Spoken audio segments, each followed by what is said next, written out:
The crystal dome of the Galactic Council gleamed beneath 3 distant suns. Inside, thousands of alien representatives filled the rising circular tiers, their constant chatter echoing through the enormous space. The human delegation stood among them, notable not for how they looked, but for their complete stillness. Ambassador James Walker kept his expression blank as he watched another vote go against Earth.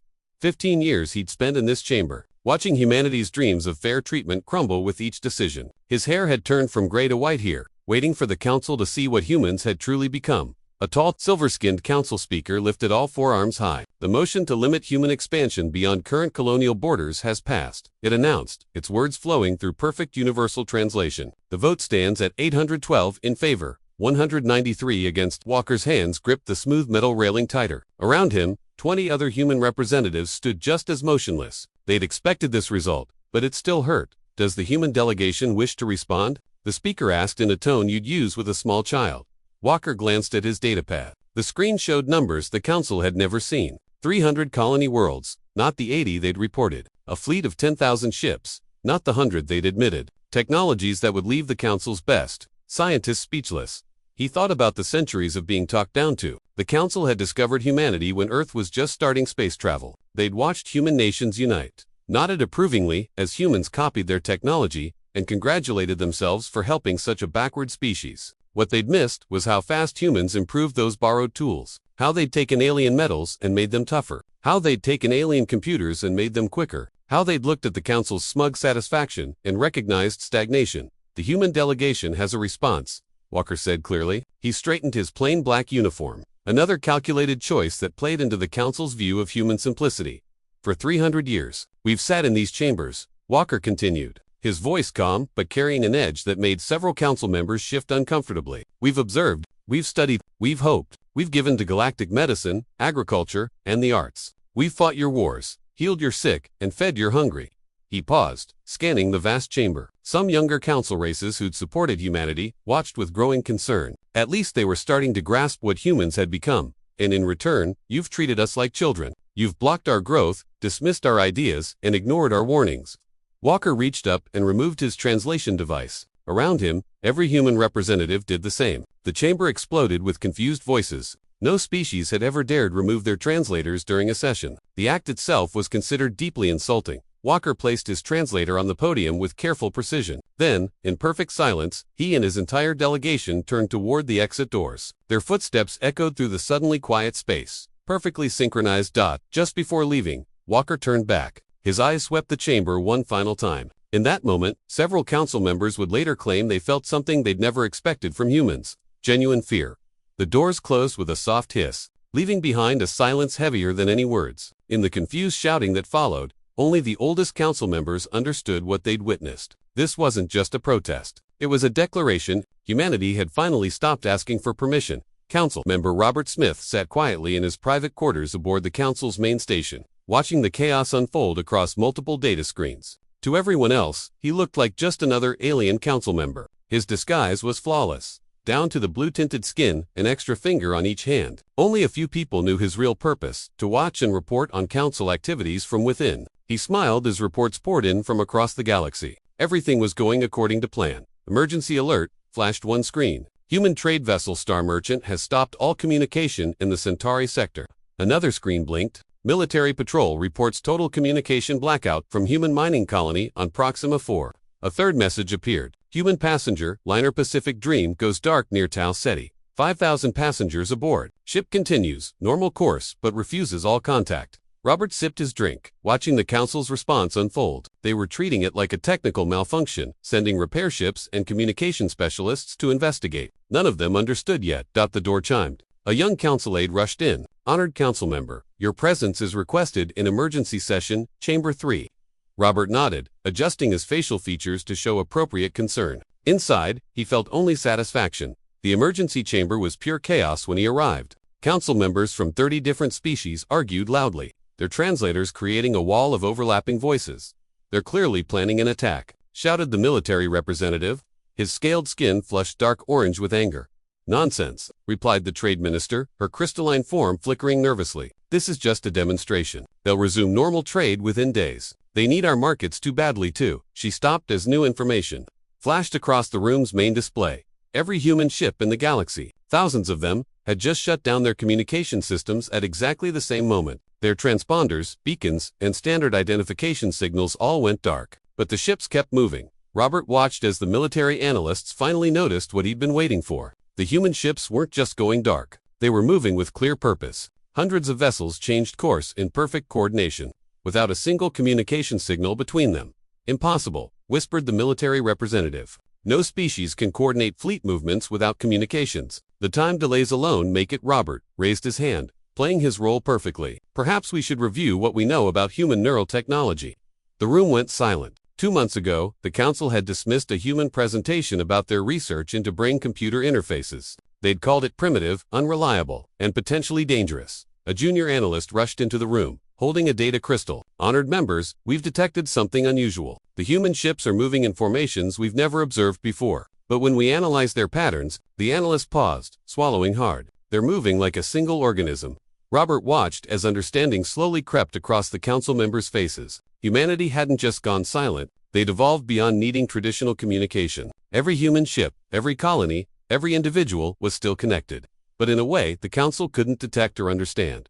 How long? Asked the trade minister, her crystalline form now dull with fear. How long have they possessed this capability? Robert stood up, enjoying this moment more than he probably should. Perhaps the better question is, what else have they been hiding? The room erupted in panicked discussion again, but Robert noticed something none of the others had yet. The human ships were taking positions near every major council trade route, communication, relay, and military installation. They weren't attacking, they were simply watching. And somehow, that was far more terrifying. As the council scrambled to respond to this new reality, Robert sent a single thought through his hidden neural link. Phase 1, complete. 3 weeks had passed since humanity went silent, and Admiral Tom Reed of the Council Defense Force couldn't sleep. He stood at the main viewport of the Council's premier military station, watching the stars. Somewhere out there, the human fleet was moving, watching, waiting.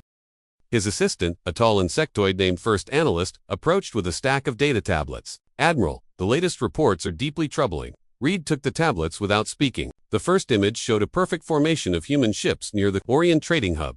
15 vessels arranged in a precise geometric pattern. The next image, taken just 6 hours later, showed the same ships in a completely different formation near the Pleiades military base. How? Reed muttered. The distance between these points is over 50 light. They couldn't have coordinated this without communications. That's not the most concerning part. Sir, look at the energy readings. Reed flipped to the next screen and felt his blood turn to ice. The human ships were running completely dark. No engine signatures, no heat emissions, nothing. According to every sensor in the Council's arsenal, those ships didn't exist. Play the recording, Reed ordered.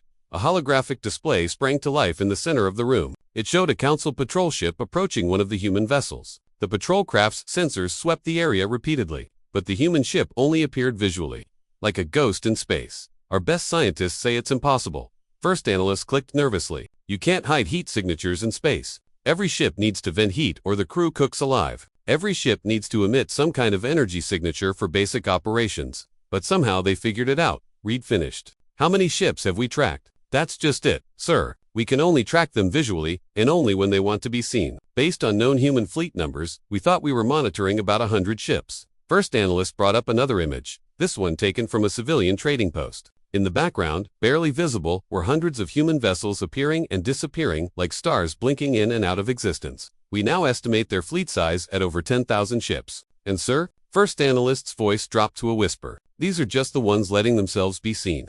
Reed walked to his tactical display and brought up a map of known human movements. The patterns were unlike anything he'd seen in his 300 years of military service. The ships moved like pieces on a game board, each motion precise and purposeful. They're not just coordinating, he realized aloud. They're dancing. This is a demonstration. A junior officer burst into the room. Admiral, the human fleet near Arcturus just changed formation again.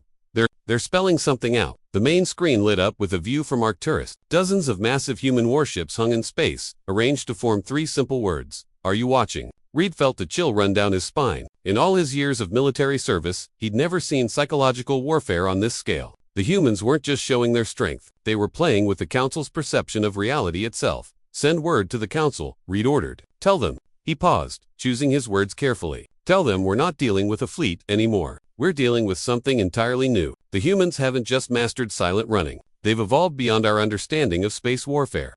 As if responding to his words, the human ships near Arcturus vanished simultaneously. leaving no trace they'd ever been there. First analyst's antennae drooped. "What do we do, Admiral?" Reed stared at the empty space where the human fleet had been. "We pray," he said quietly, "that they're still interested in talking at all." The neutral trading station Lucky Star hung in space like a silver snowflake, its 6 arms spinning slowly to generate gravity. In one of its forgotten storage rooms, head archivist Peter Brown stared at a simple black box that had appeared mysteriously 3 days ago. The box sat on a metal table, its surface perfectly smooth except for a small Earth logo. Around the table stood representatives from 5 different council races, all watching nervously as Peter examined it. "You're certain this is from the humans?" asked Greenshell, the station's security chief. His hard outer shell clicked anxiously as he moved. Peter nodded. "The quantum signature matches human technology, but it's strange. They usually hide their advanced tech. This was meant to be found." He pressed his hand against the box's surface. A soft blue light scanned his palm, and the box opened with a quiet hiss. Inside lay a single data crystal, glowing with a soft white light. "Should we?" Greenshell started, but Peter had already inserted the crystal into a reader. The room's walls lit up with projected images and text. At first it seemed random transcripts, video clips, sensor readings. Then Peter saw the pattern. "It's a record," he whispered. "Every interaction between humans and the Council, every single one." The first entry appeared, dated 300 years ago. A Council science team dismissing human theories about faster-than-light travel. The humans had been correct. They'd proven it 5 years later. More records followed. A human doctor discovering a cure for the blue-scale plague that was killing millions. The Council had ignored her work, calling it primitive medicine. 2 years later, when Council scientists discovered the same cure, they took all the credit. "There are so many," muttered one of the observers. A floating gas being named Mist Voice. "How long have they been keeping these records?" Peter moved through the files. Each one showed a time humans had tried to help, to contribute, to be part of the galactic community. And each one showed how the Council had pushed them aside. Then he found something worse. "Look at this," he said, pulling up a file. 10 years ago, humans detected a pattern in space-time distortions. They tried to warn the Council about. His voice trailed off. "About what?" Greenshell demanded. "About the void rifts. The ones that destroyed the Centauri colonies last year. They knew, they tried to tell us. But the Council dismissed it as primitive sensor readings." The room fell silent. Everyone remembered the void rift stairs in space that had swallowed 3 colony worlds. The Council had called it an unavoidable tragedy. But it hadn't been unavoidable. The humans had seen it coming. Peter kept reading. The archive showed more. So much more. Humans had solved problems the Council thought impossible. Developed technologies the Council couldn't understand. Prepared defenses for threats the Council didn't even know existed. The final entry was different. It wasn't a record, but a message, dated the day before humanity went silent. "We tried speaking. We tried sharing. We tried helping. Every time, you turned away. You called us primitive while we surpassed you. You called us simple while we solved your impossible problems. You called us children while we protected you from horrors you couldn't see. Now we stopped trying. Now we stopped pretending to be less than we are. We have watched you stumble toward disasters we could have prevented. We have watched you celebrate discoveries we made decades ago. We have watched you treat us as children while we became something far beyond your understanding. We tried speaking. Now we will act." The message ended there. Peter looked around the room at the Council representatives. Their faces showed the same realization. Humanity hadn't just been talking all these years. They had been taking notes. Defense Commander Bill Wilson watched from his hidden observation post as another Council warship fired its weapons at empty space. The massive energy beams cut through the void, hitting nothing. The Council ship's crew was shooting at shadows, jumping at ghosts. "Just as planned, status report," he vocalized, the neural link carrying his thoughts to the rest of the human fleet. The response came not in words, but in pure data flowing directly into his mind. 500 human ships were currently operating in this sector alone, completely invisible to Council sensors. They moved between the Council's defense platforms like water through stones, neither seen nor heard. A lieutenant's thought message caught his attention. "Council Station 7 is approaching total shutdown. Their crew is refusing to maintain normal operations after 3 ghost sightings." Wilson smiled. The ghost sightings were simply human ships, allowing themselves to be partially visible for a few seconds before vanishing again. No attacks, no threats, just appearing and disappearing. The psychological effect was devastating. On his screen, he watched another Council ship spin in place, its sensors scanning wildly. They'd been at this for hours, trying to track a human transport ship that kept flickering in and out of their detection range. "Sir," came another thought message. "Council High Command has ordered all ships to maintain continuous weapon fire on suspected ghost coordinates." Wilson nodded to himself. Perfect. Every shot fired at shadows was draining their weapons, burning their fuel, exhausting their crews, and the human ships just kept dancing between the beams, invisible and untouchable. A new alert flashed in his mind. A Council science vessel had just made an interesting discovery, or so they thought. They'd detected traces of what they believed to be the human ship's quantum signature. Let them have that one, Wilson commanded. Time to show them just how deep this goes. Across the sector, human ships began activating their older quantum drives technology the Council had dismissed as primitive decades ago. As planned, the Council sensors detected these The science vessel's crew celebrated their discovery, quickly sending the detection pattern to the entire Council fleet. Within hours, every Council ship was calibrated to track these quantum signatures. Wilson waited until the Council ships had fully committed to their new detection strategy. Then he sent the next command. Phase 2. Suddenly, quantum signatures began appearing everywhere. Hundreds of them, thousands of them. The Council fleet spun in confusion, their sensors overwhelmed. Every ship, every station, every probe detected multiple human vessels surrounding them. But they weren't really there. Sir, one of his officers thought messaged. Council command is going into full panic. They just realized these quantum signatures match readings they've been detecting for the past 20 years. They're discovering that we've been ghosting their secure installations since before they even knew it was possible. Wilson stood up from his observation post and walked to the window. His ship hung silent and invisible among the Council fleet, close enough to see the lights in their windows. They had no idea he was literally right next to them. Send the final message for today, he ordered. Let them understand exactly what they're dealing with. Across Council space, their communication systems received a simple text message, delivered simultaneously to every ship and station. The quantum signatures you're detecting are not our ships. They're just echoes. We've already been here for years. You just never knew where to look. As Council ships continued firing desperately at false signals, Wilson's fleet moved silently through their formation, untouchable and unseen. They hadn't fired a single shot. They hadn't made a single threat. They had simply shown the Council what true fear felt like, knowing that at any moment, in any place, humans could be watching, and they would never know where. The Star Fortress was the pride of the Galactic Council's military might, a massive station hanging in space, bristling with the most advanced weapons in known space. Its walls were made of metal so strong they could survive a supernova. Its shields could stop an entire fleet's attack. No ship had ever breached its defenses. Captain Mark Evans was about to change that. His ship, the Earth's Remember, appeared exactly 1 kilometer from the Star Fortress's main docking bay. It was an old ship by Council standards, the kind they would call outdated and primitive. Its hull showed wear from years of service, its paint faded by solar winds. The Star Fortress's warning systems blared to life. 1,000 weapon systems locked onto the human vessel. Shields strong enough to stop armies hummed to full power. Evans pressed a single button on his console. His message was broadcast on all frequencies. In all languages, watch inside the Star Fortress's command center. Hi, Commander. Stone stared at the single human ship with a mixture of fear and anger. All weapons, fire, he ordered. Nothing happened. Stone turned to his weapons officer, who was frantically pressing controls. The weapons, they won't respond, the officer reported, panic in his voice. Shields still at full power, but the officer paused, checking readings. We can't adjust them. We can't change any settings. Evans smiled as he watched the confusion unfold. He hadn't disabled their weapons or shields. He had simply locked them in place. Using technology the Council had called too primitive to be useful 50 years ago.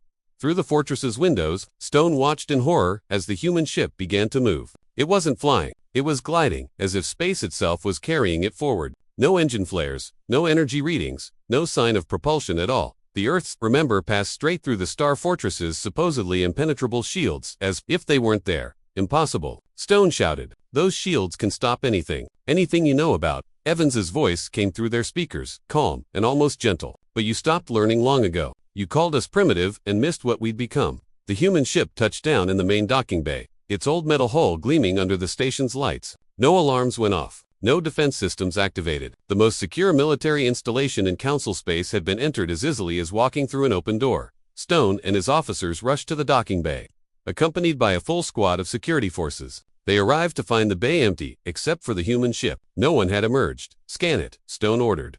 The readings came back confused. According to every sensor, there was no ship in the docking bay. Their eyes could see it, but their technology insisted nothing was there. Your sensors can't detect us because we learned to hide in ways you never imagined. Evans's voice filled the bay. Your weapons can't stop us because we learned to move in ways you never thought possible. Your shields can't block us because we learned to exist in spaces between your understanding of physics. The ship began to fade from view suddenly, but slowly, like mist evaporating in morning sun. We tried to share our discoveries. Evans continued. You dismissed them as primitive theories. We tried to teach you new ways of thinking. You called them simplistic dreams. The ship was almost gone now, transparent as glass. This demonstration is over. We used technology you called obsolete. We breached defenses you called perfect. And we did it with a ship older than most of your officers. The Earth's remember vanished completely, leaving no trace it had ever been there. Stone and his officers stood in the empty docking bay, their mighty fortress suddenly feeling very fragile. Evans's final words echoed through the station. Remember this moment. Remember that everything you thought you knew about us was wrong. Day 100 of the silence dawned with an emergency meeting of the Galactic Council. The massive chamber, once a symbol of galactic power, now felt like a shelter for scared beings. Representatives from 1,000 worlds huddled together, watching the main doors with nervous anticipation. Ambassador James Walker was coming back. The council had sent their surrender 3 days ago, not just an offer of full membership, but leadership positions, technology sharing, and complete autonomy for human space. They'd expected more silence in return. Instead, at exactly 800 Galactic Standard Time, every human ship in the galaxy powered up its communications simultaneously. Every colony reactivated its beacons. Every human installation became visible again. The chamber doors opened. Walker entered, wearing the same simple black uniform from 100 days ago. Behind him came his delegation, but something was different about them. They moved with perfect synchronization, their steps matching exactly. No translation devices were visible on their collars. The council speaker rose. Ambassador Walker, we welcome. Walker raised his hand, and the speaker fell silent, not because of any power or threat, but because in that moment, every being in the chamber felt something they'd never experienced before, a presence in their minds, gentle but unstoppable. For centuries, Walker said, his words somehow understood by everyone, despite the lack of translators. We tried to tell you what we were becoming. You didn't listen. Images filled the minds of everyone present. Human scientists working on neural interfaces, developing technology that didn't just connect machines but minds. While you praised yourselves for uplifting us, Walker continued, we were evolving, not through genetic manipulation or artificial enhancement, but through understanding what we could truly become. The images changed, showing humans across the galaxy, their minds linked in a vast network that needed no machines, no signals, no detectable communications. The silence wasn't a protest, Walker explained. It was graduation. We stopped using primitive tools because we'd grown beyond them. We stopped talking because we'd found a better way. Director Mary Pierce stepped forward from the delegation. Her voice joined Walker's in the minds of the council. Our ships move as one because their crews think as one. Our colonies coordinate without signals because distance means nothing to linked minds. We didn't develop better technology. We became better beings. The council chamber erupted in gasps as understanding dawned. Humanity hadn't just advanced their technology, they'd transformed themselves into something entirely new, the first, truly unified species in galactic history. But why show us now? Asked the council speaker, their voice small in the vast chamber. Walker smiled, and it was a kind smile. Because you finally learned to listen. Your fear taught you humility. Your helplessness taught you wisdom. Now perhaps you're ready for what comes next. He gestured, and holographic displays appeared around the chamber, showing technological breakthroughs, scientific discoveries, and medical advances far beyond anything the council had achieved. This is your invitation, Walker said. Not to join us, you're not ready for that yet, but to learn from us, to grow with us, to understand that true advancement comes not from looking down on others, but from lifting everyone up together. The council representatives looked at the displays in awe. Everything they'd dismissed as primitive now revealed itself as steps in a journey they hadn't even begun. The age of talking down to each other is over, Walker concluded. The age of thinking together is about to begin. Are you ready to truly join the galactic community? In the silence that followed, the council realized that humanity hadn't won through force or fear. They'd won by becoming something greater than anyone had imagined possible, and they were offering to show the way.